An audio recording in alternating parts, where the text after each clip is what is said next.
Video sample. Cave of the Wind, Colorado Spring. Di dalam sini banyak stalagmit dan stalaktit.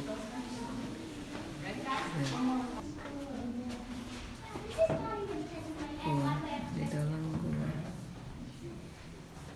He's walking really fast. Oh, I'm just scouting ahead. Cool.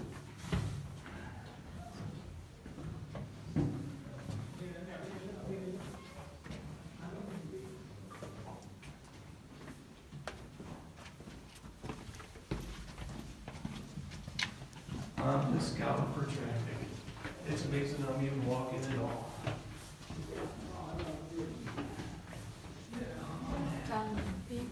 How you guys feeling? Doing okay? Cool. Come on in. Oh, check out the road. The old entrance, the old exit there. We're just gonna kind of slide up in wherever you can feel comfortable. That is too cool. That is really cool. Imagine This is shooting the down escape.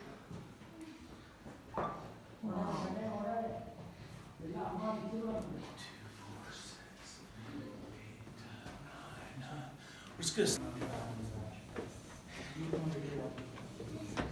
Oh, were you guys in front again?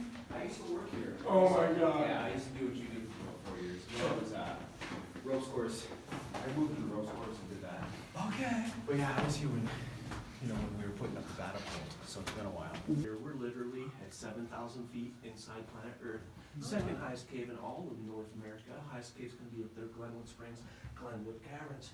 Kind of smells a little moldy, a little organic, earthy smell in the air. Way up in the corner, there's some tree roots. Knowing the thickness of the roots, the types of trees at the surface, we're about 20 to 30 feet from the surface right up here, kind of behind the pterodactyl at Temple Mountain. Largest slice of cave bacon, 4 foot long, 1 foot wide. All that little Colorado bacon.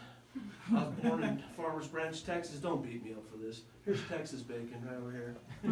Tastes better though. Yeah, oh, and every time the old Texans are always tastes better. You know it tastes better. We all know that. All right, here we go. Leaning Tower of Pisa. So we call this one right here, right next door, right? That's E.T.'s hand trying to phone home there. Right down here somewhere, old E.T.'s hand.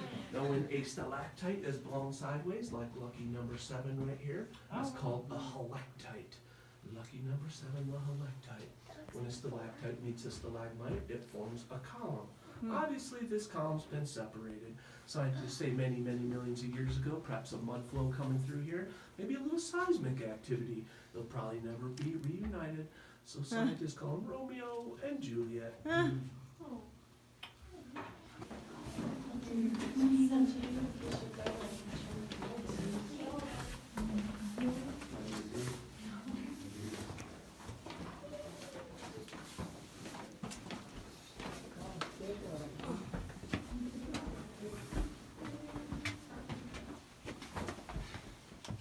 We could stand up, stretch out, have a little lunch together. Yep, that's the old seat, that's the guide's rest.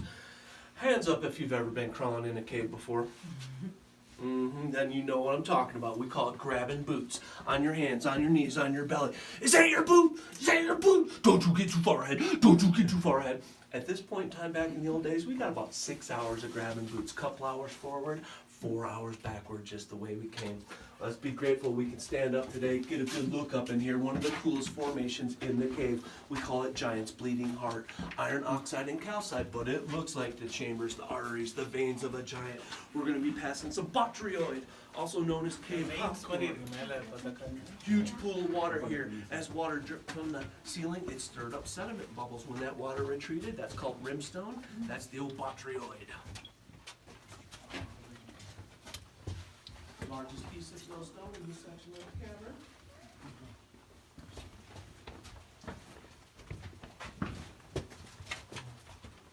Up there's kind of 360 called the painted curtain. Looks like girls.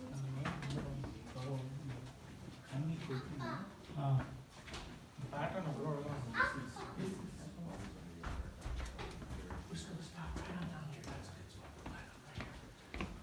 Thank you. Hey, you ready? Right along here.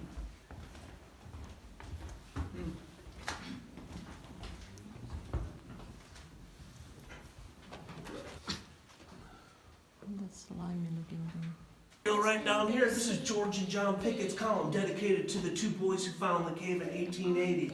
Now remember, 1 cubic inch, 1,000 years. So this is the lifeline up here. As water squirted out of that lifeline, it created the shield, formed the stalactites, the stalagmite, and eventually the full column.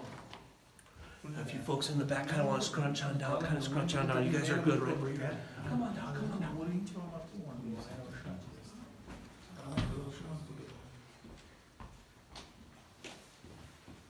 See how shiny it is? Still alive? No, unfortunately not. It used to be a live, living, active cave formation, this whole portion of the cavern. Then something happened 138 years ago. Something changed. Humans. George is going to encourage you to touch it for good luck. Now, scientists say if we stop touching it today, which I know doesn't happen, turn off the lights, pull up the concrete, kick everyone out of the cave, plug up the tunnel, bring back the humidity to 98%. Scientists say it's going to take about 50,000 years because of all those factors to bring this section of the cave that we put in a state of dormancy back to life. Oh, wow, that's brilliant. What is that? So there's some ites in here, some calcite, some, oh lordy, all kind of mineral ites, honestly. More ites than I know of, but there's also something very else interesting going on right here.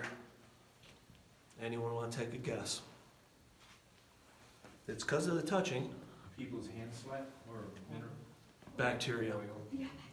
It's actually bacteria that we've been depositing on there for 138 years. I mean, it's beautiful.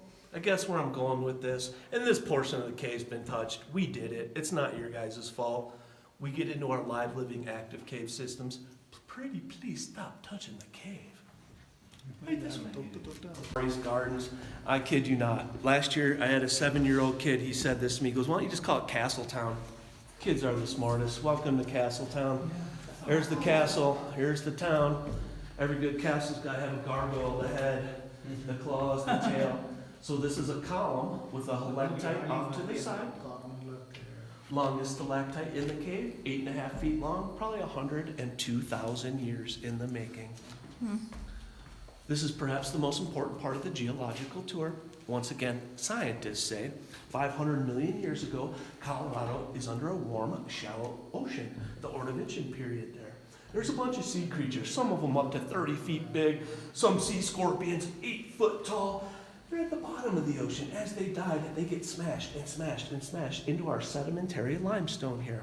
Fast forward 70 million years ago, the great uplifting occurs.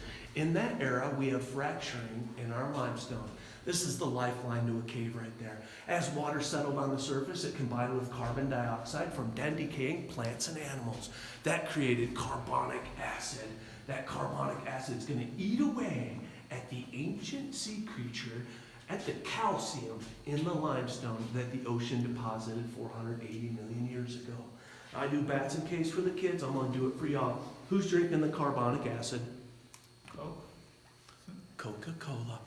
Dr. Pepper or Pepsi, it doesn't matter. So we're little kids and we're drinking that Coca-Cola, but we're not brushing our teeth like we should be. We go to the dentist. Dentist says you've got cavities. All right, here goes, cheesy joke of the day. Millions of years, that carbonic acid is eating away at their calcium in the limestone. Mother Nature's way of creating cavities. Cavities, is that what you said? That's what I said. Clever. You're welcome. I know, I hear you get some good footing. You get all the summer.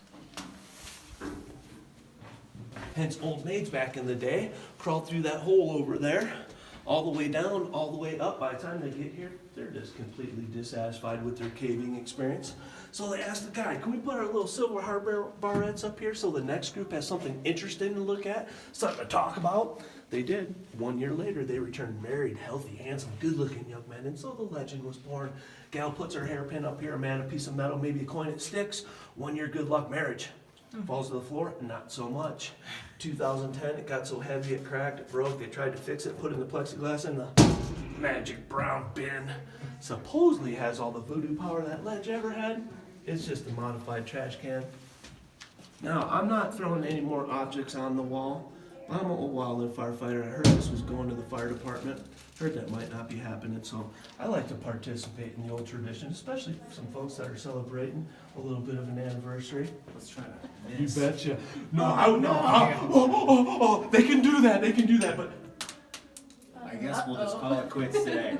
if you can save the day, feel free to walk right up over here and set that right on the right. Yes. Congratulations. Woo! Thanks, buddy. Congratulations. Was created.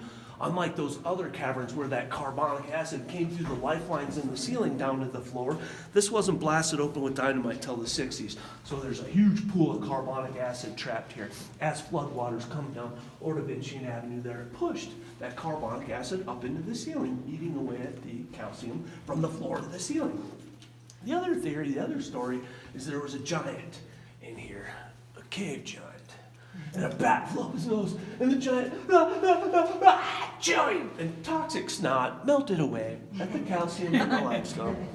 Yeah, I like the second story. yeah, totally. We don't need his fingerprint. There's old Zephyr's footprint right there. There's the toes, the heel, the foot, little bat splat right there. Right up here, there's the old footprint. There's Zephyr's footprint. Oh, yeah. Plus, we knew his brother, Andre. Thank you. All right, hands up if you think this last cavern here was created by carbonic acid. Hands up. Hands up if you think it was toxic snot. Toxic snot, toxic snot. It was probably carbonic acid, but toxic snot all the way. All right, me preciouses, last passage. Last passage right this way.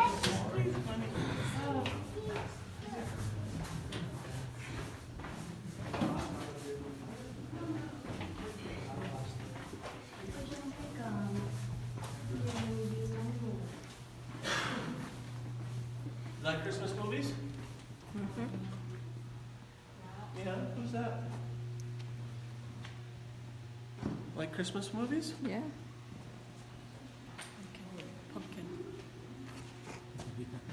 Dr. Seuss? No. The Nightmare Before Christmas? We're just looking at the Grinch here. If you like Christmas movies, the Grinch is in the cave.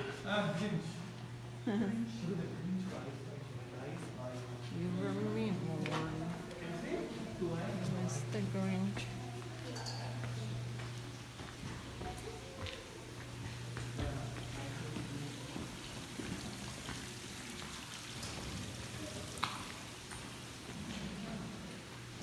Alright.